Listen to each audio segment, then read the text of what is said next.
So we've spoken a lot about value propositions and business models and sort of how to create a great client experience and great client outcomes. But have you ever heard about a centralized investment proposition? Well, this morning, I promise you, that is exactly what you're going to hear about and learn about. If you don't know what that is, it's definitely something that came to my attention in recent months. So we also refer to this as a CIP, like what is this lovely profession without another abbreviation? So centralized investment proposition is what we're talking about today. My special guest is Marius van der Merwe from Amity Investment Solutions, and I look forward to sharing today's episode with you.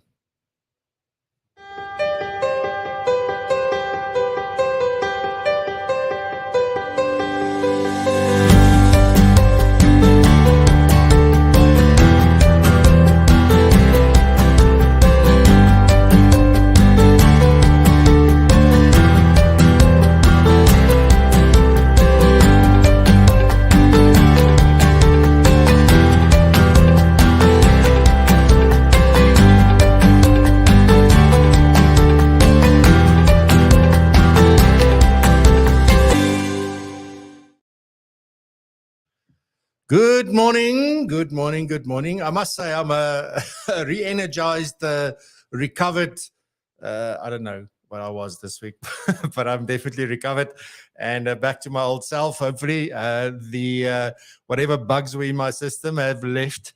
I'm very glad about that. My eyes are sort of back to normal, so really happy with that.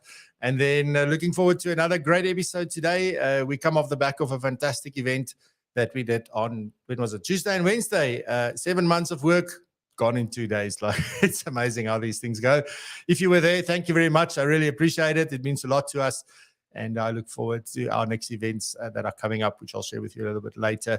Anyway, so today my special guest is Marius van der Merwe, and Marius is from Amity Investment Solutions, who's our proud sponsor for this month. And we're going to have a very interesting conversation today around centralized investment propositions, and definitely something that I want to learn a lot more about. I've done a little bit of research on it to sort of see what this is about and where this comes from. But Marius is really the guy that's going to share all of this knowledge with you. And I really am excited to have him with us today. Then we also have the FBI in the house, obviously, with current affairs. Nikki MacDonald is here today. So really awesome to have her back. And then we have Norma with Coach's Corner. And I promise, Norma, today everything will go down without a hitch. We have continuous power, I promise. And then we have Igno. And now Igno, he's got a very interesting title once again for his little segment, but I'm going to share that with you when we get there. Then I'm going to do a couple of quick announcements, very, very quick today, and then I get into our conversation. And also remember that you can win coffee. We always give away coffee. We're very passionate about coffee. This could have been a coffee show, so really excited to give away another coffee with compliments of Colombo Coffee and Jeff Noble and the team over there. So we're looking forward to that. Alrighty, but before I get Nikki on stage, let me say a very, very quick good morning to everybody. Terence, good morning, my friend. Welcome. We've got Kobus Lane. Kobus, it's awesome to spend some time with you. And Razan, specifically, actually with Razan, and we spent time with her on Wednesday evening. So that was great seeing you in person for a change. Mark Weston Ford. It feels like it's time to see you in person again as well. So good morning, Albert. Good morning. Nice to see you. Frank, good morning. Thank you for all the engagement and everything at the conference. I really appreciate it. We've got Adrian. Good morning, Adrian. Hope it's going well where you are. And Neil, good morning. Hope it's going well. And Harry, good morning, Harry. Hope you're doing well. Let us know where you are. Are you up here or down there? Like, where are you? Jeff, good morning. Nice to see you again. And finally, Razan, it's been a while. Welcome to the show this morning, and well done on all your achievements this week and everything that you've been a part of. It's really an inspiration. Ian from Amity, good morning, Ian. Welcome to the show. We've got Mel over in KZN. Thank you very much, saying it was a fantastic event. Des, not missing a show. Good morning, Des. Happy. Nice to see you. Arun, good morning. Nice to see you. And we've got Heloise saying good morning as well. Hope you're doing well, Heloise. All right, with that, let's get the show started. This is Nikki MacDonald. This is Current Affairs, hosted by the Financial Planning Institute of Southern Africa.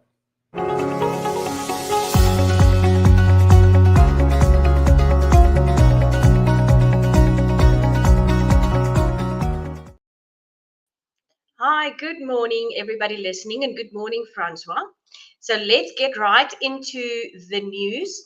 The FSCA issued a draft notice of an amendment of Board Notice 90 of 2014 earlier this week. So what does this Board Notice amendment entail? The FSCA, in conjunction with the Prudential Authority, is currently busy with a holistic review of the determination of securities, classes of securities, assets or asset classes that may be included in a portfolio of collective investment schemes in securities, and also the manner and the limits and conditions subject to which such securities or assets may be used. This was initially published in 2014 in the Board Notice 90 of 2014. However, there is a holistic review of Board Notice 90 in progress, but this will take time. So what the FSCA has done is to, in the interim, identify 3 aspects relating to this Board Notice that it wishes to address as an interim step pending the holistic review. These 3 aspects are quite important for anybody who works in the investment space, specifically collective investments. So the first aspect is that they will allow collective investment scheme managers to include actively managed exchange-traded funds in its portfolios. The second one is to allow them to include hedge funds, oh, it's been a long week, sorry about that, in its portfolios that are approved to be managed in accordance with the Pension Funds Act Regulation 28.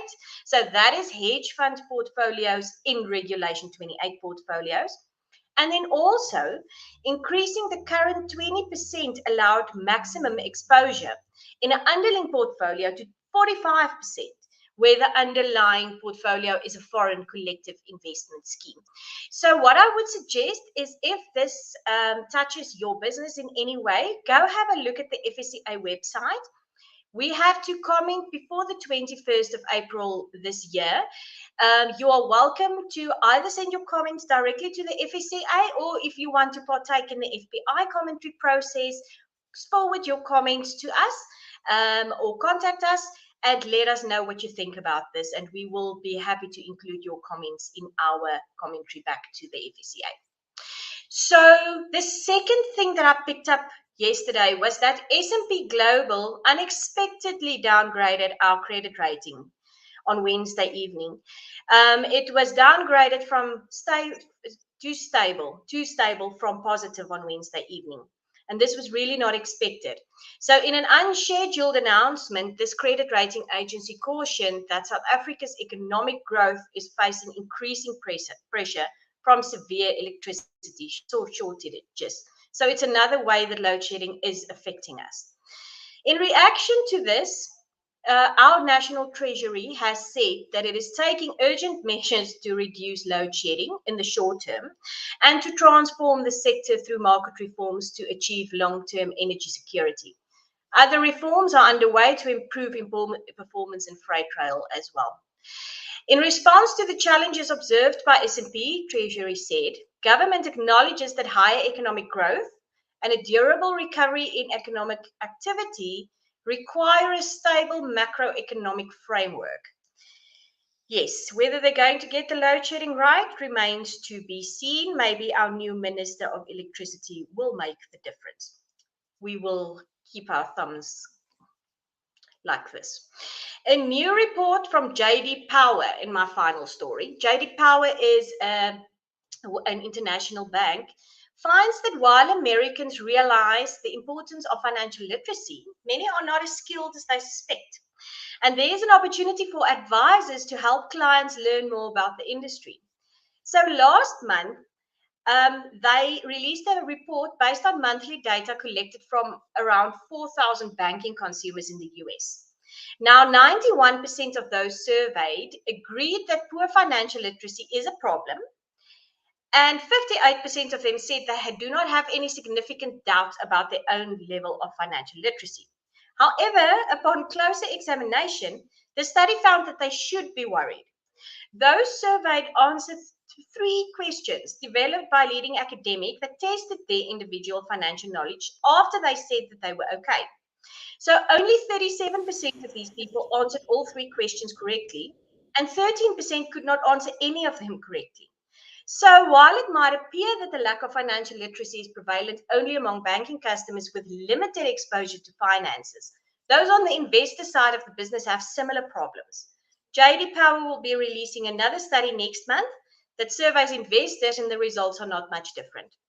So there's a saying that you're not always as smart as you think you are. So this is where our financial advisors and financial planners can really make a difference in educating their clients. Then just the last comment from me, our registrations for our online annual refresher is still open. That will take place on the 15th of March. So that's next week, Wednesday. It is a live online event. It is, if you could not get to any of the annual refreshers that were held in person, this is the ideal opportunity. We know that the content was of very high quality and that everybody learned a lot. So that is from me, Francois, and have a wonderful weekend.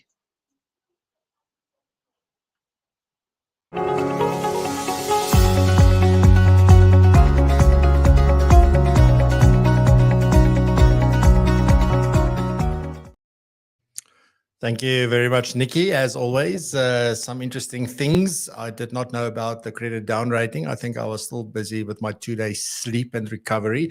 So next up, we have Norma. And today, Norma is bringing in some science. And she's asking, or going to be talking about, how science helps us in personal development. Norma, excited. Let's go.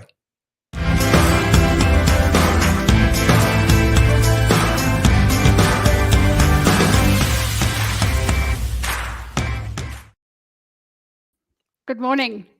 I thought it would be a fun exercise to look at science and how it affects our lives, and also how it helps us to understand human behavior. So human behavior is complex, and it's varied, but it tends to follow certain rules. So these generalizations can just help us to understand ourselves better, but also understand other people better. So I want to just share with you 4 laws that I think affects our lives. So the first is the law of polarity. So that's the one where we say that every action has an equal and an opposite reaction.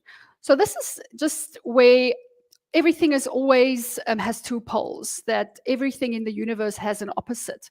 So if we look at, for instance, there's always a north and a south, there's hot and cold, there's hate and love, there's attraction and maybe disconnection. So if we didn't have the one, we wouldn't know what the other one felt like. So we learn by these contrasts. So if we didn't know what hot felt like, we wouldn't know what cold would be. So it would just then be temperature. So I think that how it helps us in our lives is maybe just to, I think, have gratitude for life, knowing that there's always the opposite. So if I know that I'm going through a difficult time, I'm struggling, know that it's going to be better maybe the next day or the next week or whatever it is. And when I have joyful times, that, you know, those times are going to come where I'm maybe not that joyful. So I think for me, the main point here is that, you know, we don't need to go and make it wrong. That if I struggle, it's not something I'm doing wrong or I'm wrong. It's just one of those laws of the universe. The second one is the law of entropy. And I spent a lot of time on this one. And this one is quite interesting to me specifically. This is really a measurement of its order.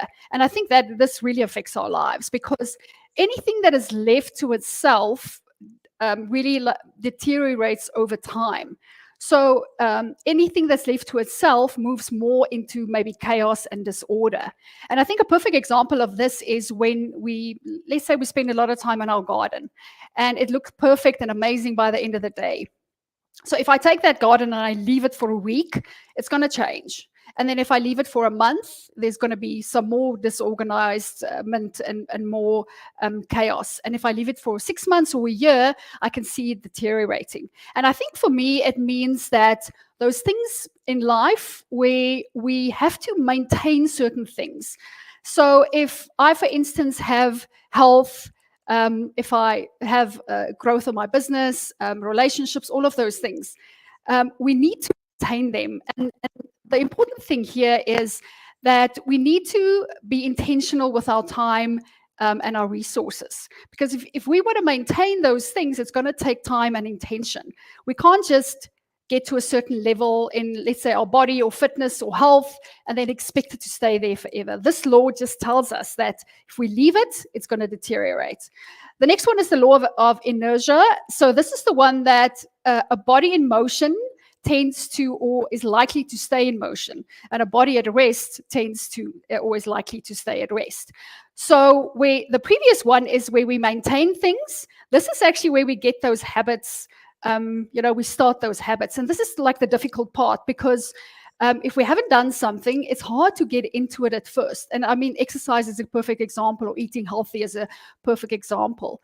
If we've been like a couch potato for a while, it's going to take some time, or it's going to take some effort really to just get into it. And I think what's key here is if we look at consistency and commitment, I think that is like a driver that gets us to actually start doing something. And then once we're in motion, is try and keep that motion. And I also think that sometimes we discount the fact that we do like small portions every single day instead of doing one big thing once a week. So instead of doing, 1 hour on a Saturday of a workout, for instance, why don't I do it 6 or 7 times a week, 10 minutes. And then the last one is the law of gravity. And then this one is really just tells us about the attraction that people have. So people with similar values and interests and beliefs tend to gravitate together. And I think also we could use this for ourselves, that if we want to have more connection and want to be drawn to people, then we know what to do, that we can focus on all of our the things that common, that we have in common, instead of looking how we're different. So rather focus on the stuff that where are we the same than where are we different. So I hope this was helpful. This is what I have time for today. So I'll be back next week.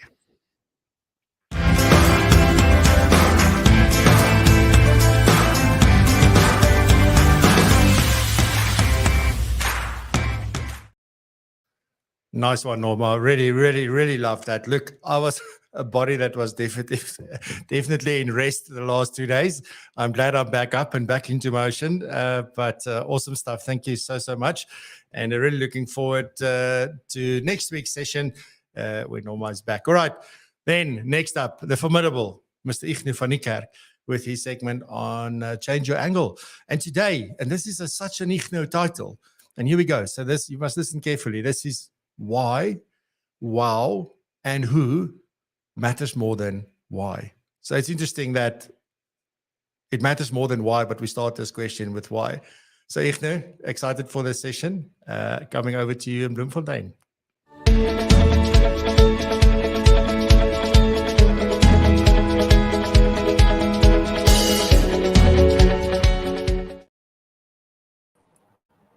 Hello, everybody, and so great to be with you on this wonderful autumn Friday.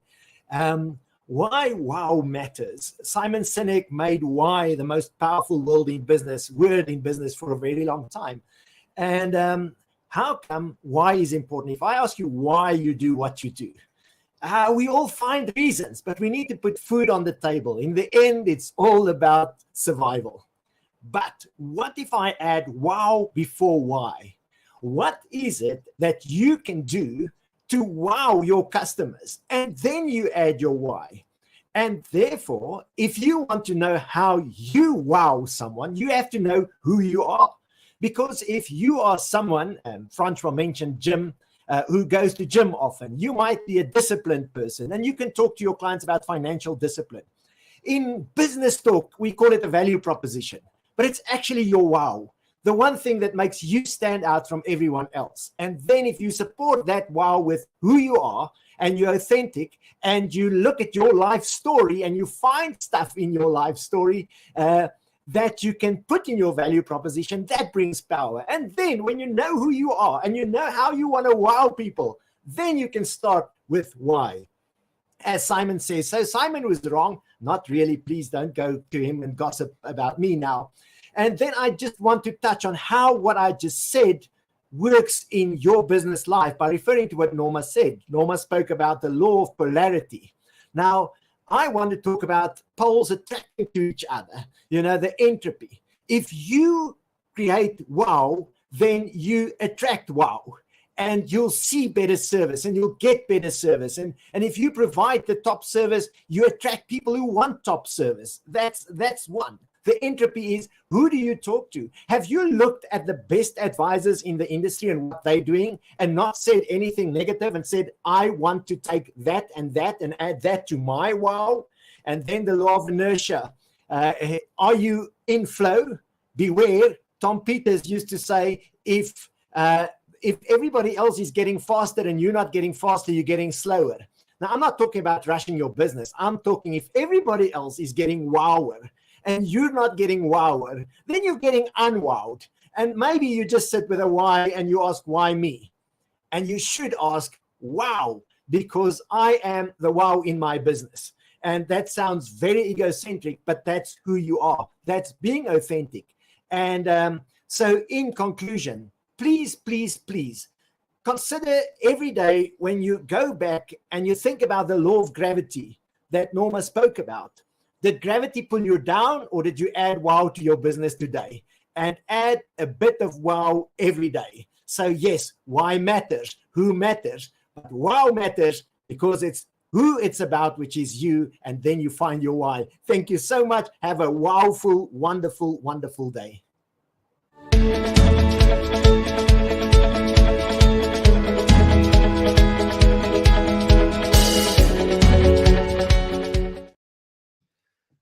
Brilliant, Igno. Thank you so much. I've got goosebumps. I said at the event as well, there's two things I do very easily. One is cry and the other one is get goosebumps, apparently. But I mean, that was excellent. Thank you so much. Really appreciate it. And thanks for always being willing to do your segment. All right. So then next up, let's do a couple of quick announcements.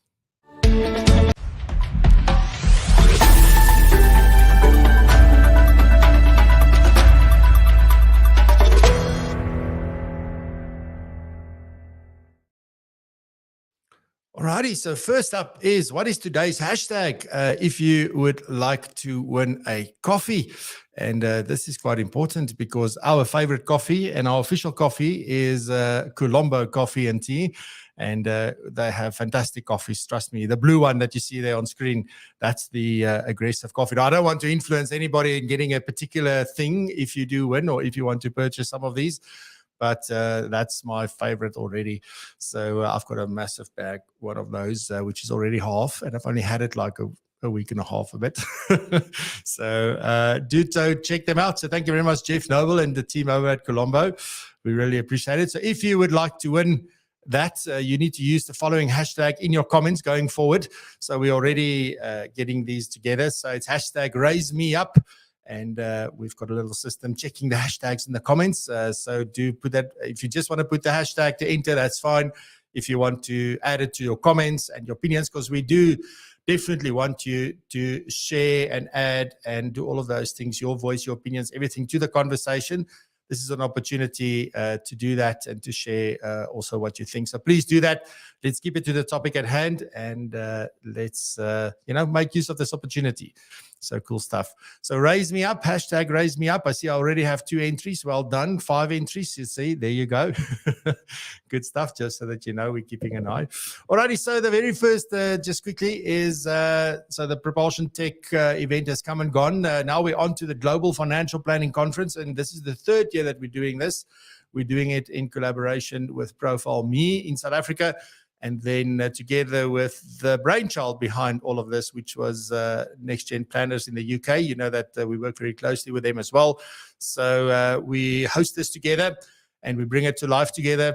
And the next one is happening on the 16th and 17th of May. And just a quick reminder, so if you don't know what the Global Financial Planning Conference is about, last year, the year before, it was watched by well over 1,000 people from across the world, and about 450 people from South Africa out of that 1,200 that it was.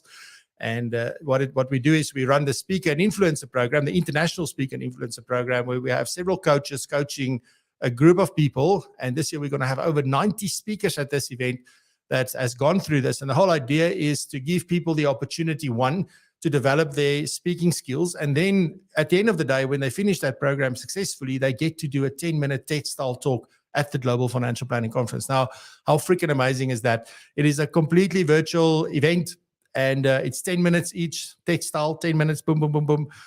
Really, really awesome. And the one thing that you'll see with our events is that we don't do the normal thing. We don't do the thing where you get loads of off time and that. We push the boundary. We raise the bar. That's what we do with our events. And I promise you, the Global Financial Planning Conference is another one of those. And if you know Adam Owen at all, you'll know this is going to be a big one. So the 16th and 17th of May, and then included in your ticket for that would be access to the South African Day of CPD, but more of that. So the tickets are not available yet. We're busy putting everything together, but they will go on sale soon. And then, obviously there will be sponsorship opportunities and all of those kind of things as well. Then the second one is just PROpulsion Summit. That's happening on the 22nd of August. So this year, so the whole idea with the summit came thanks to Igno, because he was haunting me for 2 years to do a summit. And then we did it for the first time last year. I decided I'm going to do it around my birthday, on the Tuesday closest to my birthday. And it seems like this year it's going to be on my birthday. So you better be there. We need to celebrate together. But that's just a 5-hour morning event, and where we look at everything in the profession. But we probably, judging by the feedback we're getting from the tech event, it's probably going to be very much focused on practice management this year. So we'll see. All right. So save the dates, 16 and 17 May for the Global Financial Planning Conference, the 12th of July for the Day of CPD, and then the 22nd of August for the PROpulsion Pro Summit. All righty. Then last sort of just quick announcement is that we started yesterday. We launched the Financial Planning Tools and Techniques program over on PROpulsion Pro. So that's exclusive and free to members. So if you're not a member, go check PROpulsion Pro out. It's all on our website. 350 Rand a month. It's a fantastic community. It's actually about the community, not so much about all the training and stuff that we do there. It's about the engagement and the network and the support and things that you get there. And then very importantly, where you can belong. You'll see that we are changing our tagline for this to belong, grow, thrive. So that's going to be the tagline going forward for PROpulsion Pro. But go and check it out. We're running the client meeting skills program at the moment. And then we've got financial planning tools and techniques. And there's a couple of other amazing programs also in the pipeline. So good stuff. So with that, before I go on too far, it's time for the main segment. But before we get that going, let's just have a quick word from our sponsor for this month.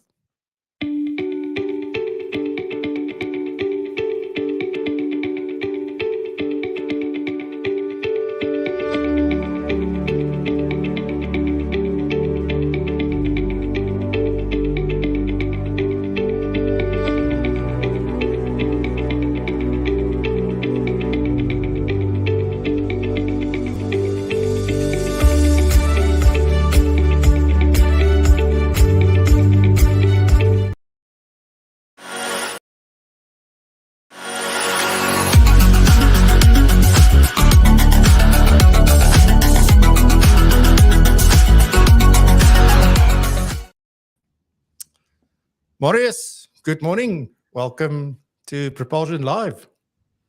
Good morning, Francois. Good morning to the viewers. Well, welcome, Marius. We met quite a long time ago, and we had a good breakfast, if I remember correctly, and it took us quite a while to get to this point and to get you to the show. So thank you very much. I really appreciate it, and thank you for sponsoring this month of PROpulsion Live. It makes a hell of a lot of things possible for us. So thank you very much, and I hope that we are returning the favor in that same vein as well, making some things possible for you as well. But really appreciate it. Today we're here to talk all about a centralized investment proposition. But before we do, Marius, just a quick introduction of yourself and Amity, and then we can get into the conversation. Okay. Well, so I'm Marius van der Merwe. I'm the CEO of Amity Investment Solutions. We've been in business for about 16 odd years. We function as what we'll call a boutique DFM, focusing specifically on outcomes-based investing and facilitating and helping a niche market of advisors to implement and run a life-centered financial planning practice or business.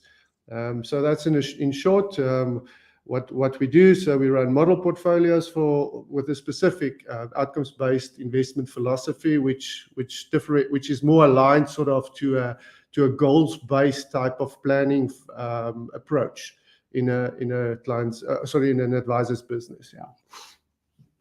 Amazing. Marius, so let's get into the conversation, because I'm really sort of interested to learn more about this. Like, what is a centralized investment? I, for one, talk a lot about value propositions and sort of client experience and, those kind of things. But this is a very specific thing that we want to talk about this morning. And I guess probably the first place to start is to ask you, how would you define, can we define what a client or centralized investment proposition is? Yeah, so I'd say it's like saying it's the FSP's user manual, if I have to phrase a word there. It really gives a detailed description. It's a documenting or articulating the value that the FSP delivers to the client, but also more than just the value, the advice methodology that is followed. So really, it goes into depth in describing the philosophy, the strategy, and the end process for planning and investing a client's money. So it's very important to that it doesn't it doesn't reference specific products, for instance. So it's not a house view. It's really describing more in detail what is the value that the FSP delivers to the client, how is a suitable investment solution identified, how does the FSP go about evaluating and selecting the investment products it uses, how would you do ongoing investment management for a client. It's really to describe those philosophies, processes, assumptions, etc., that you base on your whole approach on. So when you develop a CIP or a centralized investment proposition, it's very important to first consider a few key things. The first being, what is the client base that you serve? And why that is important is because that determines the complexity of the advice you give and the types of solutions that you will use in your business. So, if you are purely focused on sort of a needs-focused approach, you do a needs analysis and you match a product to a need, that is a very different complexity than if you do comprehensive integrated type of planning for a client. So that the client base that you serve, that is key, one of the key elements that you need to consider. So it will influence the kind of service model you have in your business. It will influence the fees you charge, for instance, what kind of infrastructure, skills you need, all of those kind of things.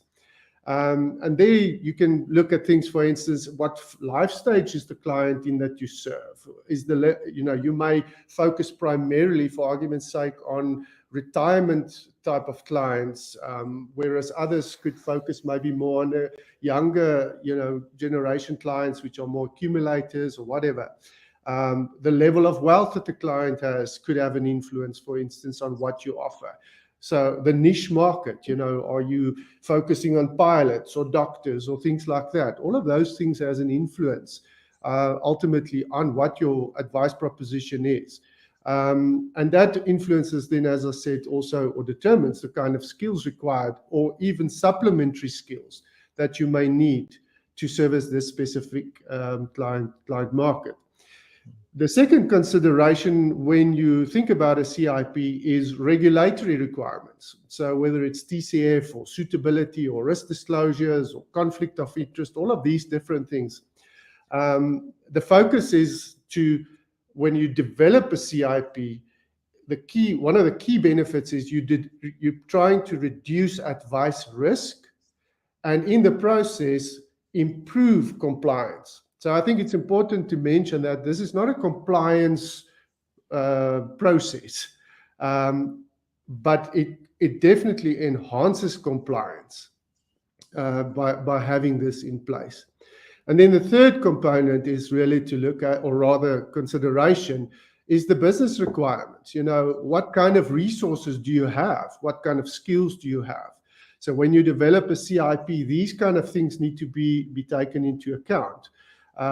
Where should you focus your resources and to ensure that you have a sustainable, viable advice service to clients? You know, you don't, if by doing this you prohibit or sort of help you to not to over promise certain things that you cannot deliver. So these are the key considerations that you need to consider.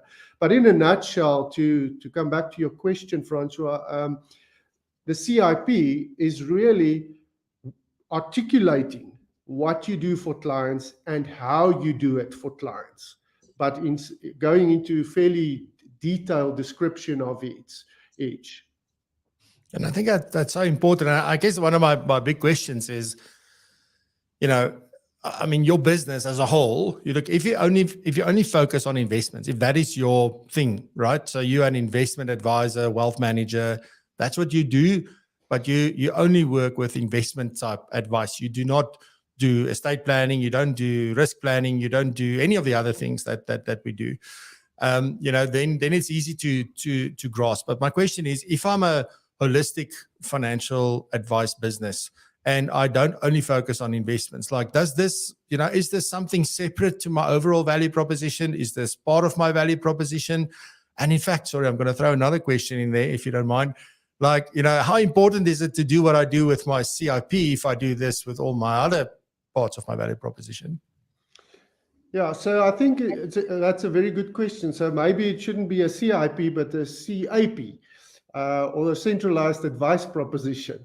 We borrowed the term CIP basically from what we saw happening in the UK. That's really where this thing got started.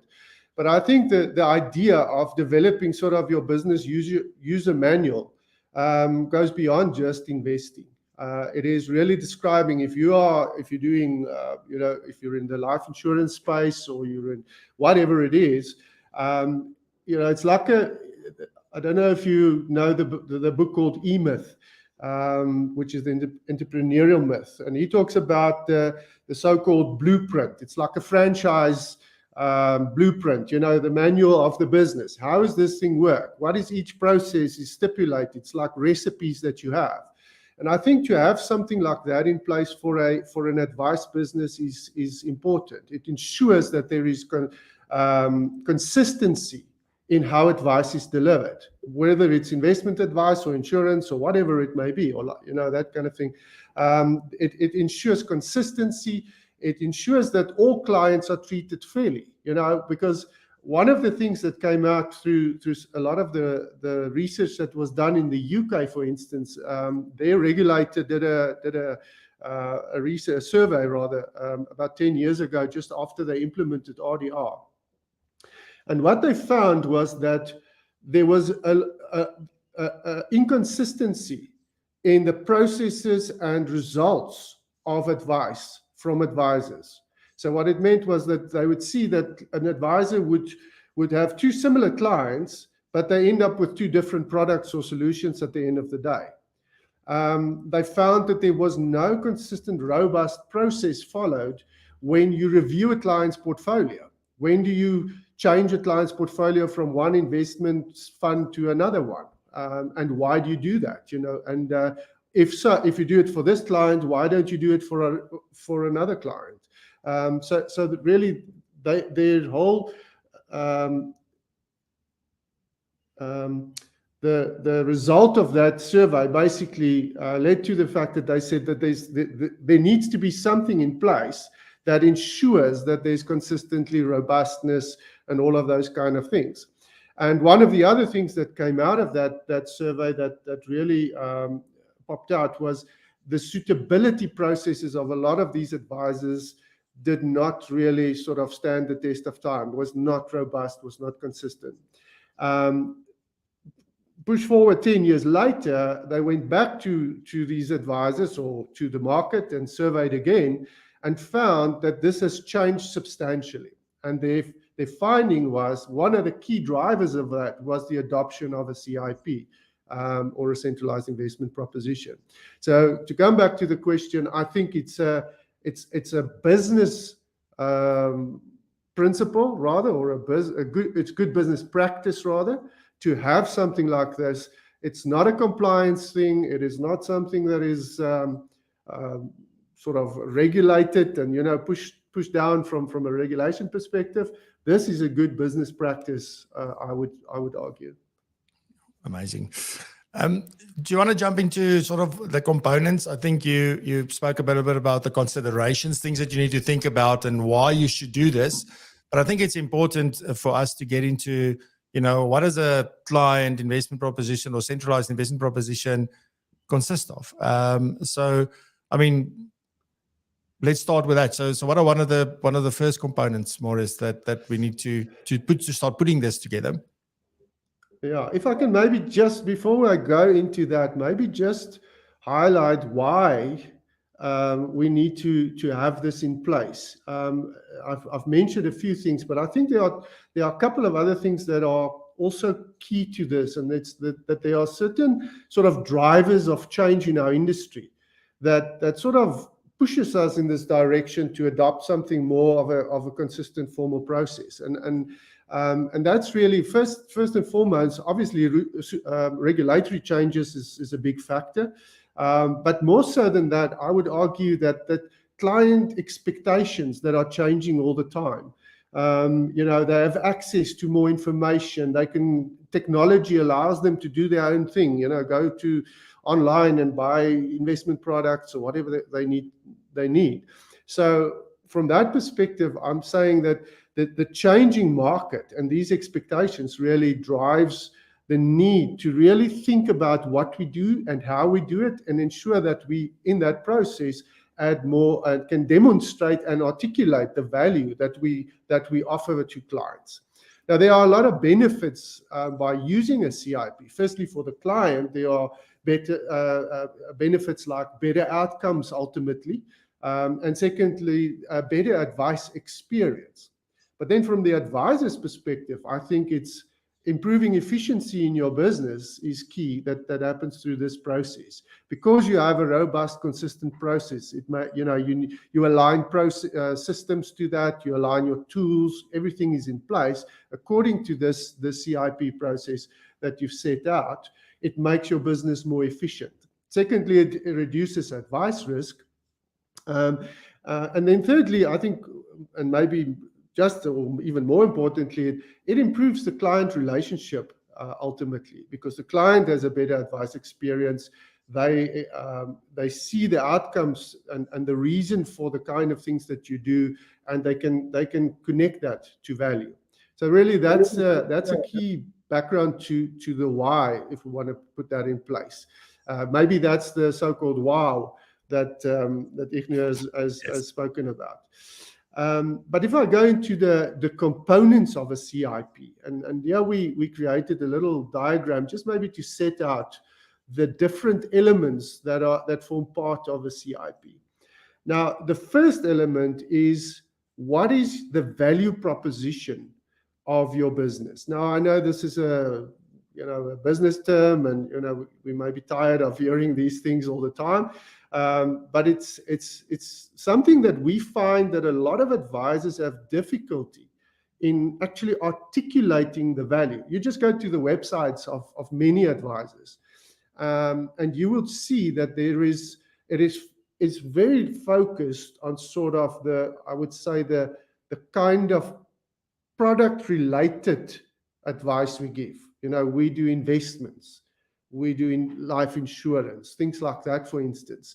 But that's not really where the value of advice lies. So maybe just So firstly, we must understand that when a client, the perceived value that a client experiences is more than the effort and the cost that they put into getting this value, then they experience satisfaction. Now, it's important. Value is perceived. It's not necessarily something functional or tangible. It's really something that you experience. And the value needs to be more than the cost. And cost in this case is not just the rand cents paid, the fee paid. It's the effort that goes into it. It's the strain that you have in the relationship with the advisor. It's the anxiety you experience when your portfolio tanks, for instance. So those are all cost elements that will influence the value ultimately that the client experiences. So when the value, the perceived value, is lower than this cost, then clients default to the lowest denominator, which is price. And that is why a lot of advisors often experience sort of pressure on fees. It's quite interesting, for us in our business, what we've seen is how a lot of advisors find it difficult, for instance, to charge more than a 0.25%, for the advice, managing a client's portfolio, or even maybe 0.5%.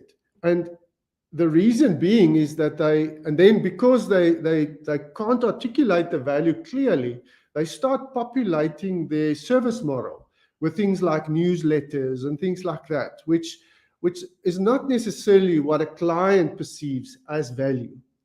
And the experience that we saw in the UK, for instance, was that when advisors are able to articulate and demonstrate the value they offer, what often happens is that even their fees increase. So if you look at something like on the investment space specifically, the average fee charged in the UK from an advice perspective is 0.8%, where in the South African context, it's most probably closer to 0.6 or 0.5%, I would argue. So I think that is key. So an interesting point is, so what is it that investors want from advisors? And the CFA did an interesting article, which the white paper that they published a while ago, called From Trust to Loyalty. And what they found was that what clients want and value is, firstly, listen to the kind of phrases that the clients actually conveyed or articulated. We want advice that helps me have a life well lived. I want advice that helps me to understand why my portfolio is structured in the way it is. How is this going to help me achieve my goals? I want advice that will protect me, and that refers, I suppose, to the downside of portfolios or the risk of losing money and things like that. Advice that monitors and shows me the progress that I'm making towards achieving my goals.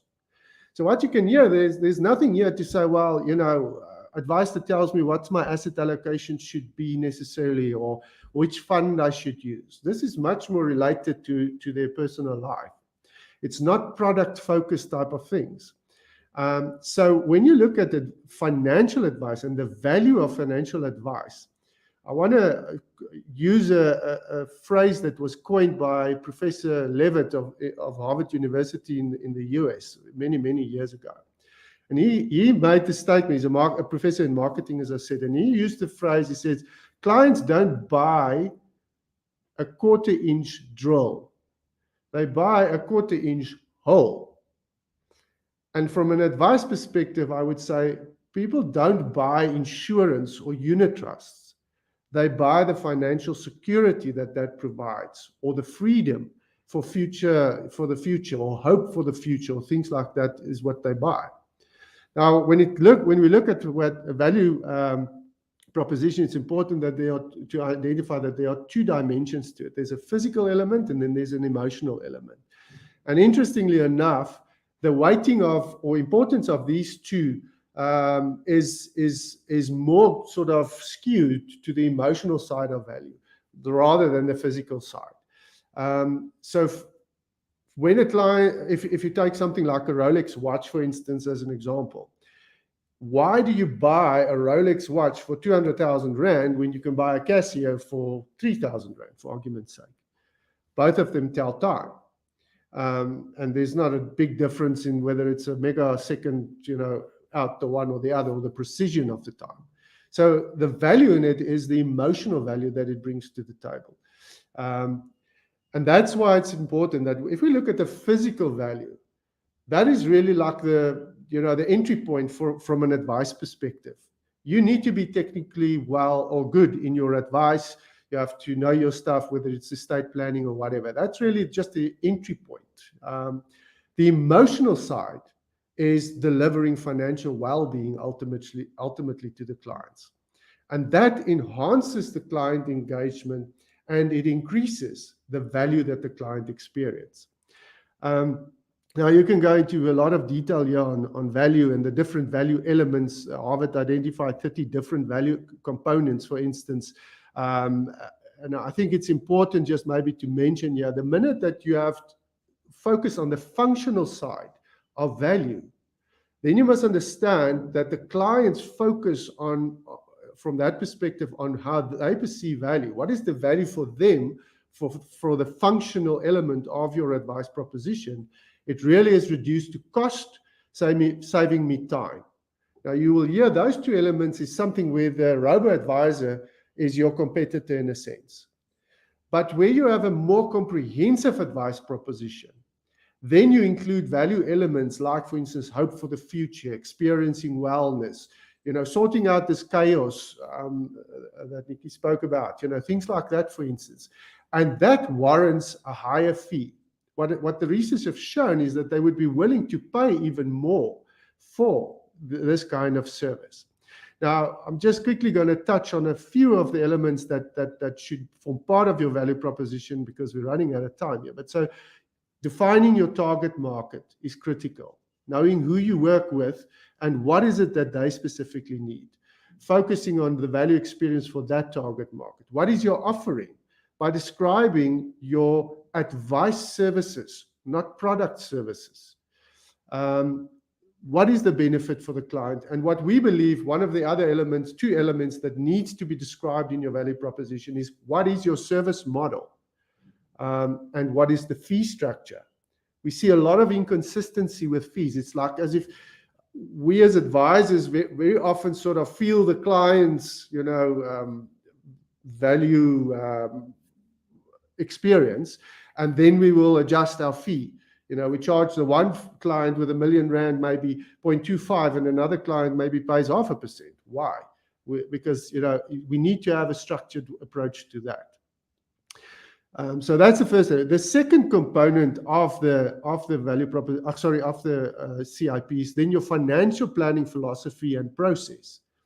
Now, the financial planning philosophy and process, you would say, well, we all have the 6-step process. What do you mean? So the 6-step process is consistent, but the implementation differs.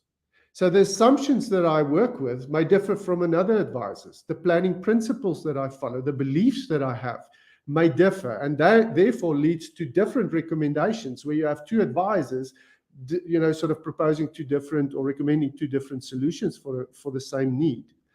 So the planning philosophy needs to be sort of thrashed out. What is it? How do you do financial planning? Are you a comprehensive integrated planner?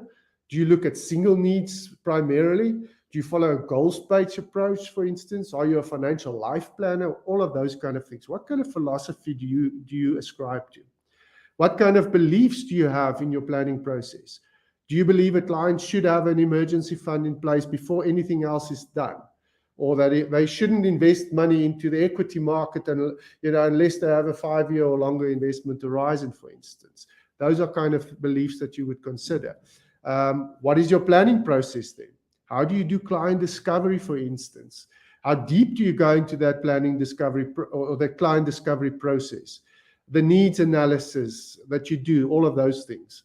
And then also describe the what and the how of the financial analysis. Do you use a cash flow? What kind of assumptions go into that cash flow? Do you limit the growth rate at which you project? All of those things are things that you will describe in your financial planning philosophy and process component of the CIP. Then the third element talks to the investment management part of it, which is advisors. Remember that the advisor has the biggest influence on the client's portfolio because ultimately they recommend a fund. So the back end of that is, what is the process that you follow? Firstly, what are your investment beliefs? And secondly, what is the investment strategy that you follow? And thirdly, what is the process that you follow in constructing portfolios for clients? So beliefs may be describing things like asset allocation or defining risk or active versus passive, things like that, for instance. Investment strategies could be something like, do you believe in a target return approach, an outcomes-based, an income bucket approach, whatever that may be. And then the process of constructing portfolios could be, do you follow a building block approach or a multi-asset approach, and things like that. What kind of processes and criteria do you use in selecting managers? All of these things need to be described in fair detail, to sort of create the framework with which ultimately you are going to create your house view. That will guide the house view of the business to ensure that there's consistency in how you apply it and what you recommend to clients. Now, the one area that needs some clarification or some more detail maybe is the whole concept of suitability. And we prepared a little slide there just to show you, what we mean by that. And this basically, and this is just our view. So this is an open discussion currently in the industry, I suppose, looking at all the different elements. So going much deeper into sort of assessing suitability. And very quickly, we're looking there at firstly a starting process. So the idea would be that this should actually form like a decision tree that you follow through with each client to arrive at the most suitable solution. And for me, this is two things here. The one is suitability is not just about the financial outcome. So that's the one goal of suitability. But there's a second element, and that is enhancing financial well-being. That should be the second goal. And these two things should gel. They should be in sync in some way. But to arrive at that, we have to start with, what is the investor's archetype? Do we understand the psychological factors or profile of this client, the financial behaviors of this client, the financial capacity, their risk tolerance? Currently, we focus a lot on the risk tolerance, which is just one element of who this client's being is, if we can call it that. And it's quite important. If you look at psychological factors as an example, a lot of advisors clients are driven by things like their locus of control, internal versus external. Their time orientation plays a big role. Their self-control and things like that. Secondly, we need to look at personal factors. Which stage of is the client in their life and things like that, for instance. Financial goals, investment goals, and the risk capacity. Those are the different elements that ultimately go into determining suitability. And we're working or researching this to come up with some idea of how we actually should do this from an Amity perspective. We're not saying we have all the answers. That is just our view on it. Obviously, some people may have other views. And then the last element, just quickly, is then the due diligence part of it. And the due diligence talks to, how do you do your due diligence? What kind of criteria do you use in evaluating financial or investment products? Do you use return numbers, risk numbers? Do you do qualitative and quantitative analysis? Those kind of things should basically give you sort of the recipe that you follow in terms of how you describe your process for a client, and ultimately that determines your CIP. Marius, that was 2 mouths full. So thank you very much. I can see in the comments there's people are finding value and minds are blown and loads of things that people are taking away from this. I'm sorry, but we're out of time. So there was still a couple of questions I wanted to ask you and discuss, but I'm sure we can do that in a follow-up, somewhere down the line. So definitely thank you very much for that. And then if people want to get in touch, where can they get in touch, Marius? Well, they can contact us at info@amity.co.za, or they can just go to our website, www.amity.co.za, and there they'll find our advisor experience manager, which is Tanya Kutsia, and they can reach out to her. Great stuff. And just to make it easy, all the links are down in the comments below as well, in the description of this YouTube video. So cool stuff. Marius, thank you very much. Until we meet again. Thank you, Francois. Thank you for having me. Awesome.